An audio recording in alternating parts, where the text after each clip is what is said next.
Bismillahirrahmanirrahim. Assalamualaikum warahmatullahi wabarakatuh. Alhamdulillah, alhamdulillahi rabbil alamin. Wassalatu wassalamu ala asrafil anbiya'i wal mursalin wa ala alihi wa ashabihi ajma'in. Puji dan syukur marilah kita ucapkan kehadirat Allah Subhanahu wa Ta'ala yang telah melimpahkan rahmat dan nikmatnya kepada kita bersama.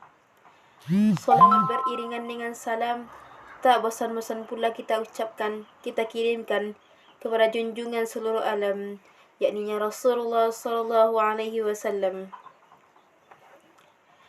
Karena beliau begitu besar pengorbanannya kepada umatnya.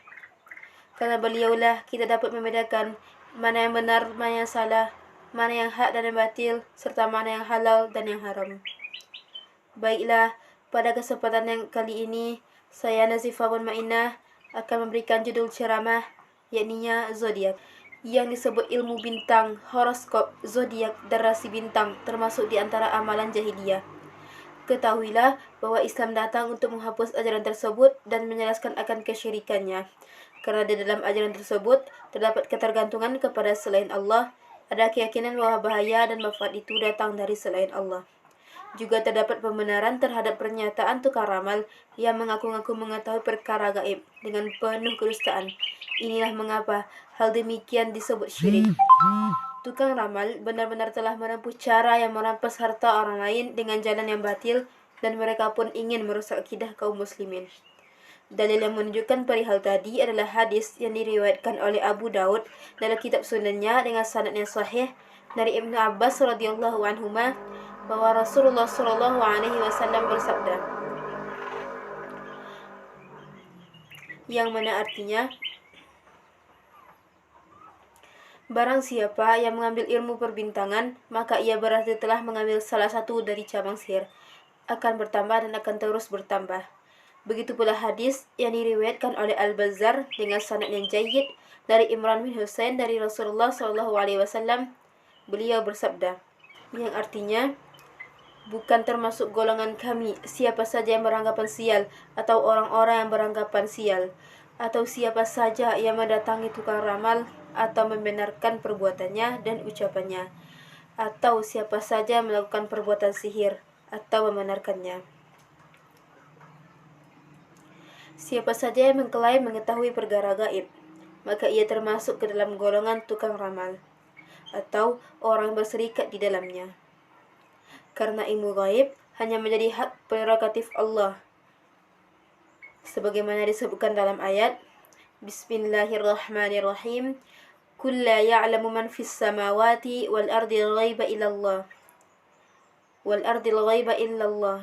yang artinya, katakanlah, tidak ada seorang pun di langit dan di bumi yang mengetahui perkara gaib kecuali Allah. Quran Surat An-Naml ayat 65. Bagi siapa saja yang mengantukkan diri pada berbagai ramalan bintang, hendaklah ia bertaubat dan banyak memohon ampun kepada Allah dengan banyak beristighfar. Hendaklah yang jadi sandaran dalam hatinya adalah segala urusan adalah Allah. Hendaklah yang jadi sandaran pada hatinya dalam segala urusan adalah Allah semata, ditambah dengan melakukan sebab-sebab yang dibolehkan secara syar'i. Hendaklah ia meninggalkan ramalan-ramalan bintang yang termasuk perkara jahiliyah. Dan jauhilah dan berhati-hatilah dengan bertanya kepada tukang ramal atau membenarkan perkataan mereka. Lakukanlah hal ini dalam rangka taat kepada Allah dan Rasulnya, dalam rangka menjaga agama dan akidah. Syekh Saleh Hafizahullah mengatakan, jika seseorang membaca halaman suatu koran yang berisi zodiak yang sesuai dengan tanggal kelahirannya atau zodiak yang ia cocoki, maka ini layaknya seperti mendatangi dukun. Dan akibatnya, sekadar membaca semacam ini adalah tidak diterima solatnya selama 40 hari. Sedangkan apabila seseorang sampai membenarkan ramalan dalam zodiak tersebut, maka ia berarti telah kufur terhadap Al-Quran yang telah diturunkan kepada Rasulullah sallallahu alaihi wasallam.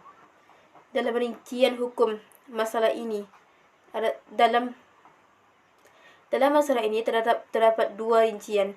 Yang pertama, apabila cuma sekadar membaca zodiak atau ramalan bintang, walaupun tidak mempercayai ramalan tersebut atau tidak membenarkannya, maka itu tetaplah haram. Akibat dari perbuatan ini, solatnya tidak diterima selama 40 hari. Nabi SAW bersabda, "Man ata arrafan fasalahu an syai'in lam tuqbal lahu salat arba'ina lailatan." Yang artinya, barang siapa yang mendatangi tukang ramal, maka solatnya selama 40 hari tidak diterima. Hadis riwayat Muslim. Ini hanya cuman membaca, dan ini hanya akibat dari sekedar membaca. Maksud dari tidak diterimanya solat selama 40 hari dijelaskan oleh An-Nawawi. Adapun maksud tidak diterima solatnya adalah orang tersebut tidak mendapatkan pahala, namun solat yang ia lakukan tetap dianggap sebagai menggugurkan kewajiban solatnya, dan ia tidak butuh untuk mengulangi solatnya. Yang kedua, apabila ia sampai membenarkan atau meyakini ramalan tersebut, maka dianggap telah mengkufuri Al-Quran, yang menyatakan hanya di sisi Allah lah pengetahuan ilmu gaib. Nabi SAW bersabda, "Man ata kahinan aw arafan fasaddaqahu bima yaqul, faqad kafara bima unzila ala Muhammad." Yang artinya, barang siapa yang mendatangi dukun atau tukang ramal, lalu ia membenarkannya, maka ia berarti telah kufur kepada Al-Quran yang telah diturunkan kepada Rasulullah SAW. Hadis riwayat Ahmad. Nah, namun jika seseorang membaca ramalan tadi untuk membantah dan membongkar kedustaan orang-orang di semacam itu, hal yang semacam ini termasuk hal yang diperintahkan, bahkan dapat nilai wajib. Baiklah, hanya sekian yang dapat saya sampaikan. Saya mohon maaf apabila terdapat kekurangan dan kesalahan. Sesungguhnya kepada Allah lah saya mohon ampun, dan kepada hadirin semualah saya mohon maaf. Akhirul kalam, wabillahi taufiq wal hidayah. Wassalamualaikum warahmatullahi wabarakatuh.